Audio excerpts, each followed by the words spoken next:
और मोदी के ट्रेन में आज बोल रहा हूं, देश के हिंदुओं को जाकर देखो। अभी ट्रेन के अंदर जिस ट्रेन पर बैठना चाहो जाकर बैठ लो, चिकन मिल रहा है और अंडा मिल रहा है, अंडा बिरयानी। तो वहां प्रतिबंध नहीं, वहां बिरयानी नहीं है, मोदी का ट्रेन है ना भाई, मजे लो खूब। जब आप अपने अधिकार की बात करोगे, आपको हिंदू मुसलमान में झोंका जाएगा, 100% झोंका जाएगा। मदनी का बयान आया कि वो पागल लोग थे, तो फिर सरकार बोले अरे वो तो पागल थे, तो बाकी अच्छे मुसलमान बैठे हुए, इसका मतलब तो बुलाओ भाई दूसरे पहलवान को बुलाओ। साला बैठा क्यों रहेगा? मदनी ने कहा कि वो तो पागल जमा हुए थे महाराष्ट्र में, तो इसका मतलब अभी अच्छे लोग बैठे हुए। जांच करावा, चेकअप लगाया, वो चेक ही हो रहा ना, सबका बयान ले लेके पैरामीटर है ये, चेक होता है। मदनी जी डॉक्टर। हाँ, तो अब दूसरा पहलवान आया यती नरसिम्हानंद, अब मुसलमान सड़क पर उतरा। अब ये पागल उतरा कि अच्छा उतरा? फिर मदनी साहब दोबारा जाकर पूछना पड़ेगा कि अब जो उतरे सड़क पर वो पागल है या अच्छे हैं। मदनी साहब अगर बोलेंगे नहीं ये भी पागल है, तो एक पहलवान और उतारा जाएगा।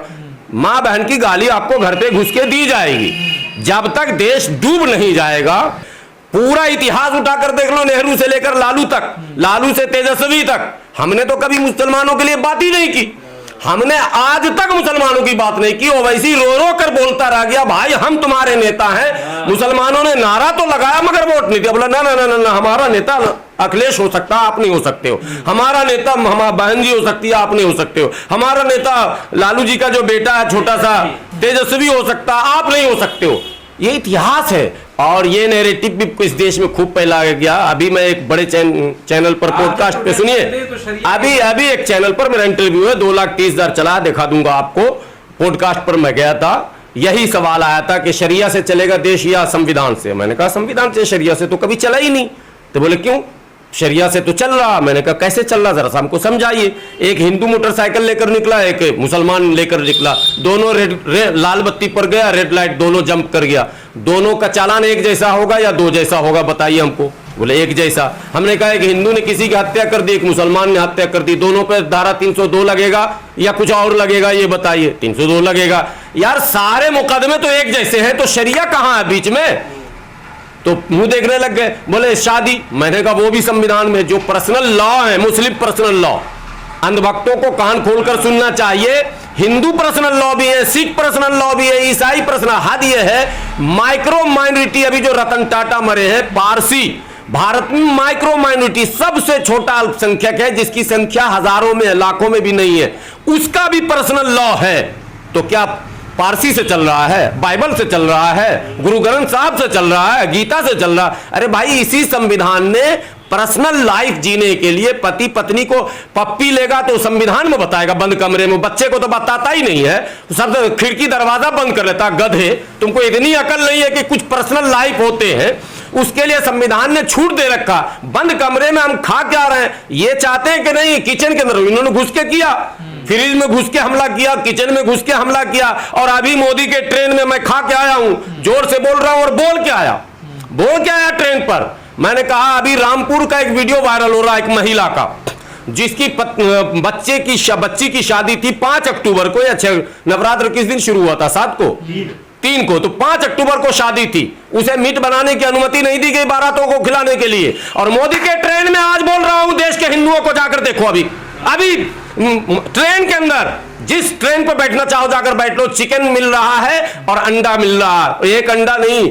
एक अंडा, 2 अंडा, वो बेचने जो आता है अंडा का बिरयानी, अंडा बिरयानी। तो वहां प्रतिबंध नहीं, वहां बिरयानी नहीं है, मोदी का ट्रेन है ना भाई, मजे लो खूब। मोदी का देश का ट्रेन है, मोदी का ट्रेन है। कौन बोल दिया देश का? वंदे भारत किसका है? देश का है। मोदी का ट्रेन है। जितने लैट्रिन टूटे मिलेंगे आपको, तो मोदी जी का ट्रेन मिलेगा। सीट टूटे, खटमल, कॉकरोच सब लाया हूं इस बार मैं। कॉकरोच को ट्रेन में चलते देखा, मैंने सारे वीडियो लिए। चूहा को दौड़ते देखा, वो भी वीडियो लिए। लैट्रिन बाथरूम के हालात का भी वीडियो लिया, और भीड़ का वीडियो तो आप लोग जब चाहिए तो ले लीजिए। मगर देश विकास कर रहा, क्या कीजिएगा साहब? अरे अब्दुल का टाइट हो गया नट, अब क्या चाहिए आपको इससे आगे? बदनामी देने में आप कोई कमी नहीं, देश का क्यों बदनामी होगा? और कमी लाए ना सारे ट्रेन की छांट। कमियां हैं तो लो, मेरे घर में मेरे बच्चे, मेरे मकान में कमी होगी तो हम नहीं स्वीकार करेंगे। मेरे बेड में खटमल होगा तो हम इलाज करेंगे कि नहीं करेंगे? तो वंदे भारत में कुछ अच्छा नहीं मिला आपको? नहीं वंदे भारत में मैं क्यों, मेरी औकात कहाँ जाने की जो हम जाएंगे? वो तो नाम हमने ले लिया, हम तो खटमल वाले में आए थे तभी तो वीडियो लिया। अच्छा, जो गरीबों का ट्रेन है उसमें तो मच्छर, खटमल, कॉकरोच जो चाहिए सब मिलेगा आपको। अब तो हद है कि चूहा भी मिल जाएगा। तो परिस्थितियां मैं देश को यह बताना चाहता हूं, देश के लोगों, ये जो माइंड है क्या है, जब जब आप अपने अधिकार की बात करोगे आपको हिंदू मुसलमान में झोंका जाएगा, 100% झोंका जाएगा। और यह बयान दिया हुआ नहीं गया है, यह बयान दिलवाया गया। और कितने दिन का गैप है वो देख लीजिए, फिर नाप लीजिए। रामगिरी के बयान के बाद कितने महीने हुए, बस जैसे वो एक जुलूस निकला, जुलूस के बाद दम टूट गया, मदनी का बयान आया कि वो पागल लोग थे, तो फिर सरकार बोले अरे वो तो पागल थे तो बाकी अच्छे मुसलमान बैठे हुए, इसका मतलब तो बुलाओ भाई दूसरे पहलवान को बुलाओ। साला बैठा क्यों रहेगा? मदनी ने कहा कि वो तो पागल जमा हुए थे महाराष्ट्र में, तो इसका मतलब अभी अच्छे लोग बैठे हुए। जांच करा हुआ, चेकअप लगाया, वो चेक ही हो रहा ना, सबका बयान ले लेके पैरामीटर है ये चेक होता है। मदनी जी डॉक्टर हाँ, तो अब दूसरा पहलवान आया यती नरसिम्हानंद, अब मुसलमान सड़क पर उतरा। अब ये पागल उतरा कि अच्छा उतरा? फिर मदनी साहब दोबारा जाकर पूछना पड़ेगा कि अब जो उतरे सड़क पर वो पागल है या अच्छे हैं। मदनी साहब अगर बोलेंगे नहीं ये भी पागल है तो एक पहलवान और उतारा जाएगा। मां बहन की गाली आपको घर पे घुस के दी जाएगी। जब तक देश डूब नहीं जाएगा, गिरी युद्ध नहीं देश में हो जाएगा, देश का बहुसंख्यक जब समझेगा ही नहीं तो होगा वही जो होना है। क्योंकि देश में देश को पथ पर लाने की जिम्मेदारी अल्पसंख्यकों की नहीं है, कतई नहीं है। अल्पसंख्यक आज भी बहुसंख्यकों के अधीन है। पूरा इतिहास उठाकर देख लो, नेहरू से लेकर लालू तक, लालू से तेजस्वी तक, हमने तो कभी मुसलमानों के लिए बात ही नहीं की। हमने आज तक मुसलमानों की बात नहीं की। ओवैसी रो रो कर बोलता रह गया भाई हम तुम्हारे नेता हैं। मुसलमानों ने नारा तो लगाया मगर वोट नहीं दिया। बोला ना ना ना ना, हमारा नेता अखिलेश हो सकता है, आप नहीं हो सकते हो। हमारा नेता हमारा बहन जी हो सकती है, आप नहीं हो सकते हो। हमारा नेता लालू जी का जो बेटा है छोटा सा तेजस्वी हो सकता है, आप नहीं हो सकते हो। ये इतिहास है।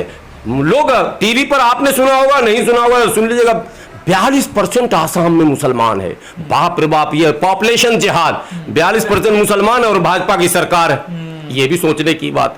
42% मुसलमान है और कई साल से 15 साल वहां भी अब होने वाला भाजपा की सर्बानंद सोनोवाल से लेके, और ये जो नया ड्रामेबाज मुख्यमंत्री अभी है, क्या नाम है उसका, विश्व शर्मा, ठीक है। ये एक दिन भी विश्व शर्मा ने रोड के ऊपर कोई बयान दिया हो? बाढ़ और सुखाड़ इस देश की इतनी बड़ी विभीषिका है। अभी मैं बिहार से आया हूं, आधा बिहार डूबा हुआ है, आधा बिहार सूखा हुआ है, धान डूब गया, मक्का डूब गया, कोई चर्चा नहीं होगी। सब अब्दुल की वजह से हो रहा। अगर वो एक हमारे, मैं जिस जगह का हूं वहां के सांसद हैं गिरिराज सिंह, ठीक है, तालब शो, मुर्दनी शो, डंटी शो हम लोगों को हिंदी में पढ़ाएगा तो, मगर उनको सिर्फ तालब शो पढ़ाएगा। बेगूसराय, पाकिस्तान, मुसलमान, वो अगर मुसलमान वो बोल देते 1 लाख रुपया इनाम दूंगा। अच्छा। वो टोटल बड़ी शीन तालब शो बोलते हैं। तो अभी भी उनका यही कहना है, ये बाढ़ जो आया मुसलमानों की वजह से आया है। अगर मुसलमान 47 में पाकिस्तान चला जाता तो बाढ़ ना आता। गिरिराज सिंह जी, वाजपेयी जी ने कहा था कि मैंने रिवर को कनेक्ट कर दीजिए, नदियों को जोड़ दीजिए, बाढ़ की विभीषिका कम हो जाएगी। आप उस पर तो अमल कर नहीं रहे हो। आप कह रहे हो कि इसका भी मुसलमान ही है।